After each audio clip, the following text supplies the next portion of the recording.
Hello everyone, welcome to Officer 24/7. My name is Niharika Patnagar and I'm with you with the area of ABFM. What are we going to talk about today? Acha everyone, registrations around the corner. It would soon start in May. That means you are not left with less than a month, I would say. So, if you're planning for it, then what have you thought about your future? Are you planning to go for CIP this time, or you want to wait, or you want to go it for the next time? And what is a particular thing that you're thinking about currently regarding your examination? These particular questions should be there in your mind right now. So let's talk about a few things that we can discuss today. So everyone, let's discuss this point of view from our website itself. If you're planning towards the examination of this May only, that means at this point of time you should be clear about which books to read. By this point of time, you should be ready with your notes. By this time, you should have at least seen the particular subjects that you are looking forward to, because there are plenty of subjects, 5 subjects. The examination has become tougher. They have made it practical, which is theory based. The language has become tougher, and now we have lengthier and new subjects.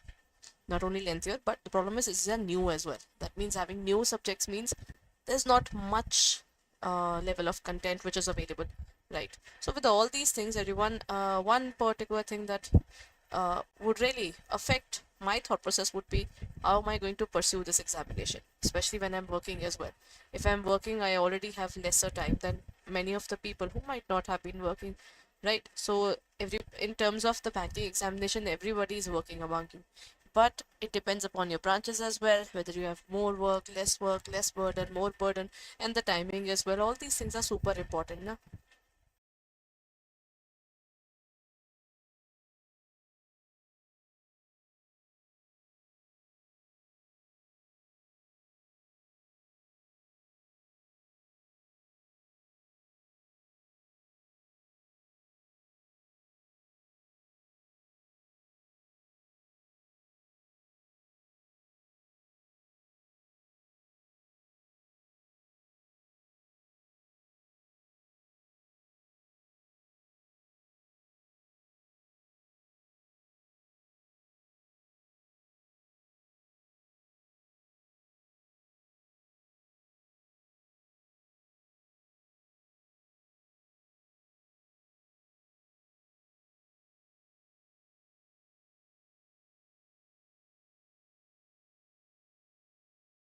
Okay, so let's talk about it, everyone. Look at this particular area. If you go on to the CIB Mahapack, you will find our 4 subjects which are compulsory and 1 subject which is practical. Combining all these things together, you will find our online live classes, you will find our test series, ebooks. One particular area, I think that will bring clarity to all of you who are actually going for this examination in the upcoming July attempt, right? So your examination will be in June, July. So if you look at that particular area, if you go through the courses only, na, let's see. If you go onto the videos areas, we have got different modules. Can you see rural banking there? Rural banking is there. Elective central banking is there. Risk management is there. HRM is there. Or if I look at IT is there. Matlab, if I'm looking forward to any of these areas, at least I have a clarity. Ki maybe if I go for any of these batches, then I can actually review what kind of subjects are there. How do we pursue those subjects further? But that particular clarity comes with this particular exam. Okay, academically, this is how I want to grow further, and this is how what I'll be doing. So clarity definitely comes when we are looking forward to the subject in terms of this part. That if you're planning, then you can see all the subjects here, not only the compulsory ones, but also the optional ones. Plus, if you go for the ebooks, I would suggest, if you haven't started it yet, go through the ebooks, especially if possible. If you are going to study on your own, then go through the Macmillan book. And our books are also based upon Macmillan books. So in the ebooks area, you will find all the lectures, PDFs attached here with. And these are the areas where you will find the ebooks in which you will find the Macmillan content precise, squeezed, comprised in such a way that you can look forward towards preparation in an easier language, and that too with a little less bulky book for sure, right? So if you're planning, then these things can really help you. And plus point is that this point of time, we are currently having our course at a discount where it can go up to, use the code Y 541, and as soon as you apply the code y 541, you'll get it for 6823.95, everyone. That means you are actually you're going to get it at lesser price than this, as we are currently having. If you are having our app, then you will definitely have a greater discount, right? So this is the entire area. I think I've given you an entire brief of our courses, so that if you're planning, then you should definitely get a clarity of whether you're going for it or not. Right, chali, let's get back to our course here. Thank you so much for looking forward towards the scenario, and it's time that we look at the course. Done. Now comes the first part. Okay, which of the following domains has a criteria? Acha, this particular area.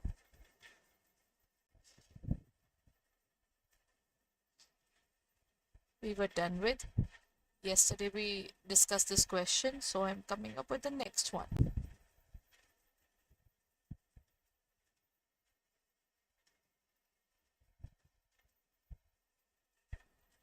Chali. Which is the one of the key requirements for effective risk management? Deep knowledge of the business, external market conditions, advanced technologies, or increased fixed cost? Which one of the following is the key requirement, everyone?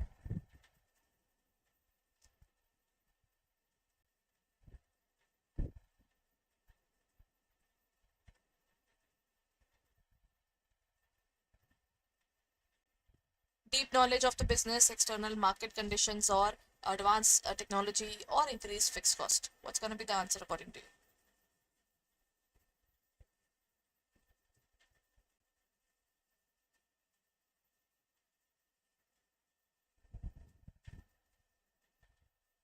Done. When we look at the risk management can be done only if you have a better knowledge of what we are looking at. That's one of the areas. So in this case, the correct answer is deep knowledge of the business.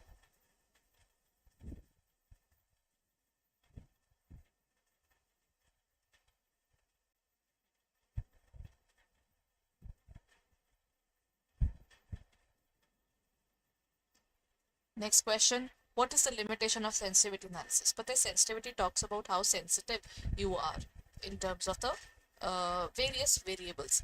The projects have sensitivity. They have sensitivity. What if the initial investment is compromised? What if? Okay, the initial investment is compromised, or what if the cash flows becomes a little unstable, plus or minus? All these things keeps on changing. So it provides a comprehensive view of the project risks. It only shows the NPV, and one variable is changed at one point of time. It is an objective method based upon mathematical calculations. It is not affected by perception of decision maker.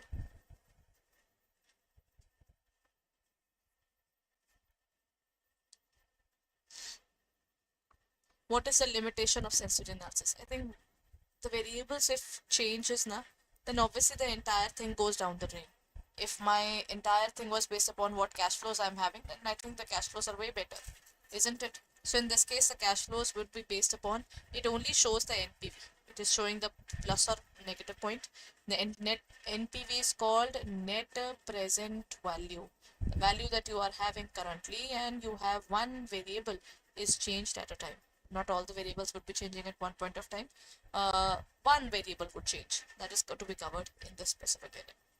What is that first step in performing the sensitivity analysis? Conducting an analysis of project cash flows, in identifying the factors that impact the project's NPV, determining the range of change for each variable, or recording the results of each iteration.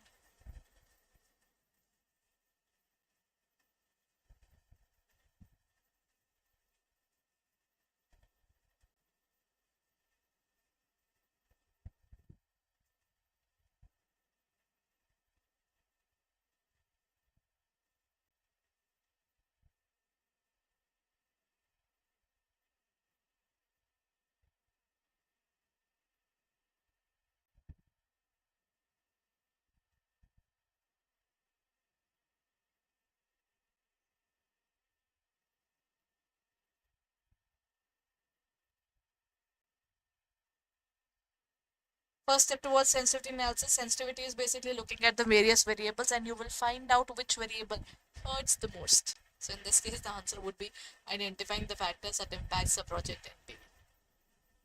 I think in the factors, I would like to place the things in certain way that which one has the most and which one has the least.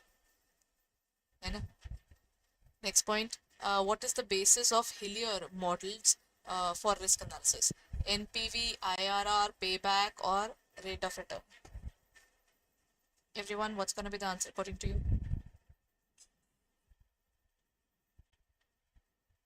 Hillier model. Hillier model is actually based upon NPV. It takes the net present value into consideration.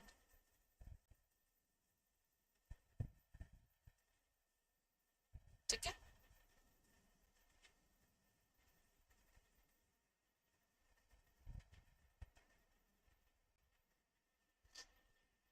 चलिए.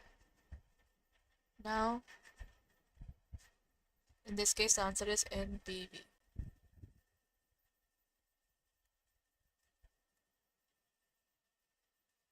How does the Hillier model measure the risk in cash flows? By analyzing the correlation. Correlation means the relationship between these two things. You know? We'll be looking at all these views and then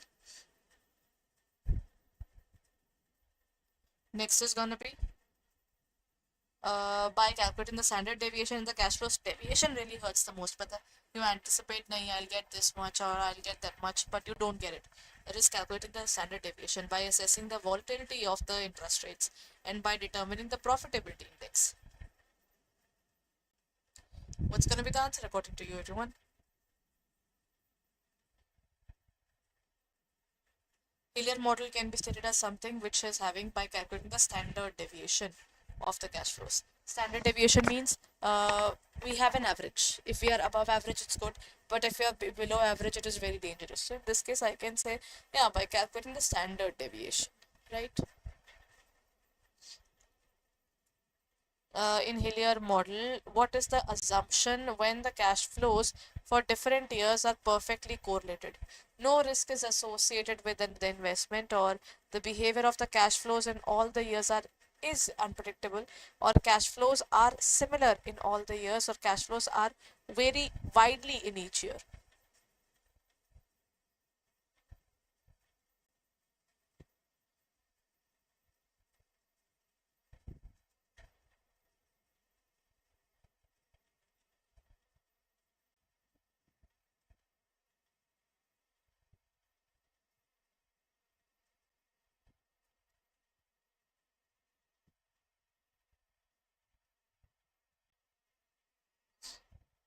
No risk is associated with the investment, or the behavior of the cash flows is unpredictable.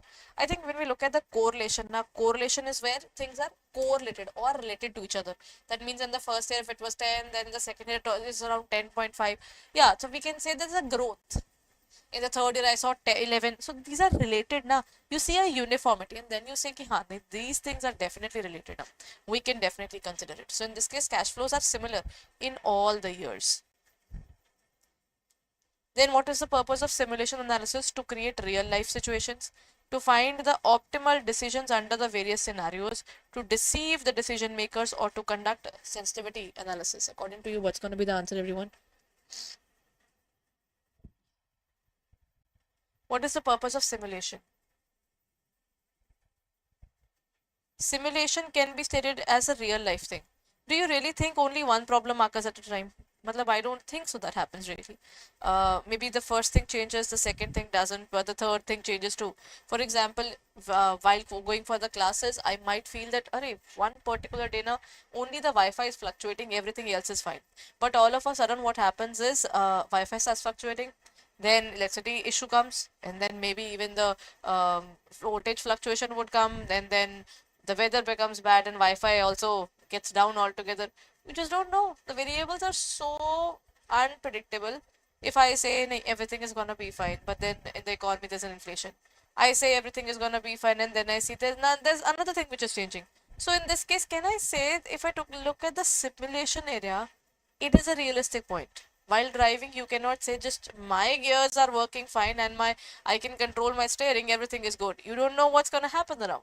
So in this case, you have multiple things happening.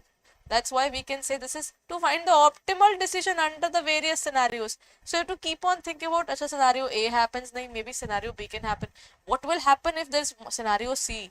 So all those variables and multiple changes which are coming based upon these variables should be considered.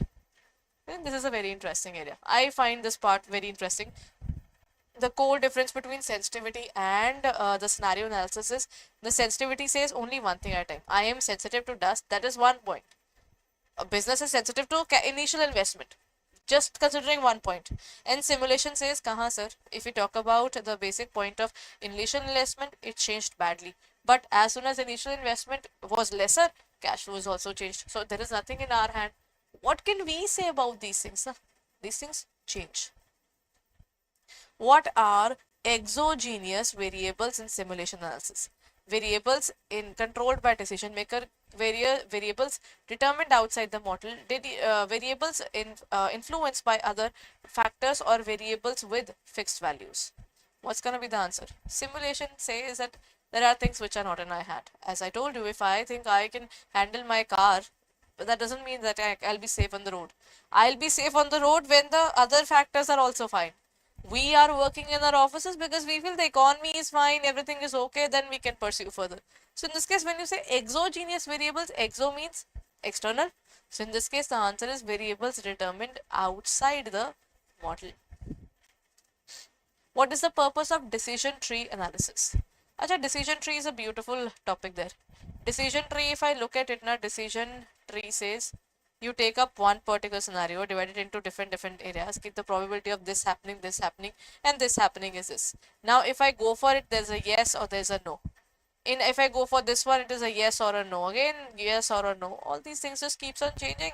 So, to represent the possible outcomes and associated probabilities, or to deceive the decision makers with complex diagrams, or to evaluate only one outcome, or to calculate NPV of all projects simultaneously. When we look at decision tree, it is based upon probabilities. Okay? It is based upon multiple probabilities, not one but multiple.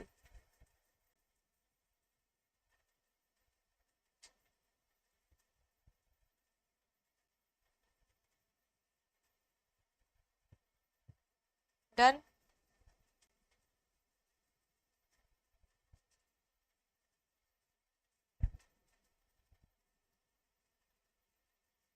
Chaliye. Then let's look at the next point. What are the two elements of decision tree, everyone? Probability and reward, branch and node, cost and time, or decision and uncertainty. When we are trying to find the two elements now, the first element is branch and second element is node. Okay? These are the two things which keeps on varying. Done?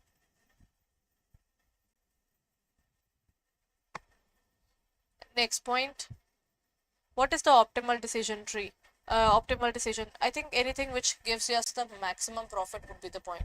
That is something that I would like. The decision with the highest probability, the decision with the lowest cost, decision chosen at the starting point of the time, or the decision. This is a predetermined situation.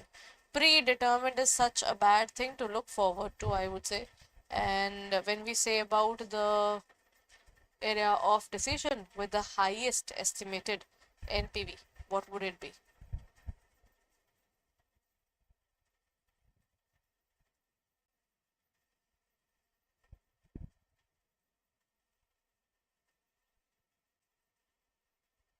Done?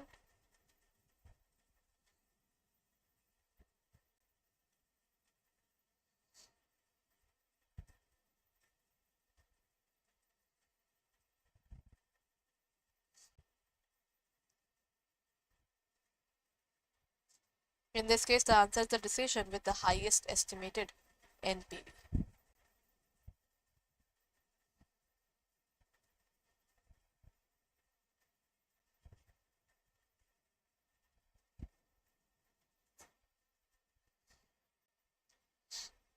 Which of the following is a controllable risk? There are multiple types of risk, everyone, in a business.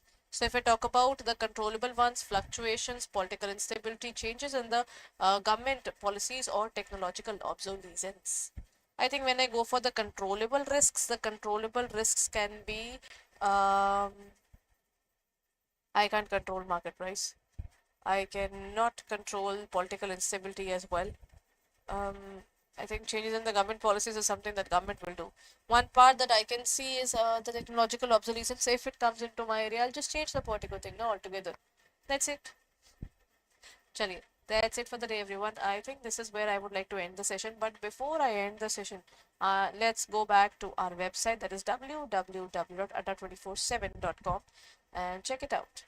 If you're planning for our Mahapack, because Mahapack includes everything, bilingual English medium revision batch, or any specific new batches which are coming up, all those batches are available. All you need to do is just invest less than 6823. If you are using the app, you get another 1% discount. That means you can get up to 80% discount right away. So hurry up and enroll yourself in our courses right away, so that you are able to cope up with the huge amount of syllabus within no time, and you still have time for your revision. Thank you so much for being there, everyone.